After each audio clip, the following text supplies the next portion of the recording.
ফেনী জেলার ব্যস্ততম আঞ্চলিক মহাসড়ক ফেনী বিলোনিয়া সড়ক ছাগলনাইয়া, ফুলগাজী ও পরশুরাম উপজেলা ও আশেপাশের মানুষের বিলোনিয়া স্থলবন্দরে যাওয়া আসার একমাত্র মাধ্যম এই সড়ক।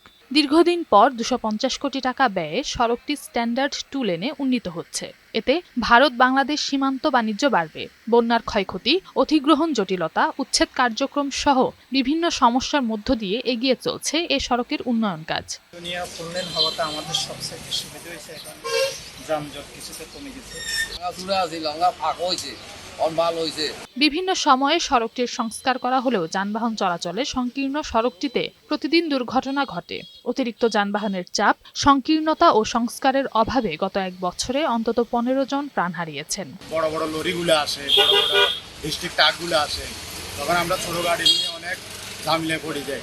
এই সড়কটির কাজ সম্পন্ন হলে ফেনীর উত্তরাঞ্চলের মানুষ এর সুফল ভোগ করবেন বলে জানান এই কর্মকর্তা। এই প্যাকেজের প্রায় আমরা 30% প্রোগ্রেস হয়েছে এবং জনগণ এটার আশা করি স্ট্যান্ডার্ড 2 লেন হলে জনগণ সুফল পাবে।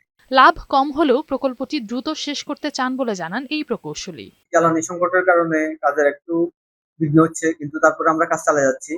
আশা করি আগামী ডিসেম্বর জানুয়ারি নাগাদ আমরা কাজ শেষ করব। নওশীন জান্নাত, বৈশাখী সংবাদ।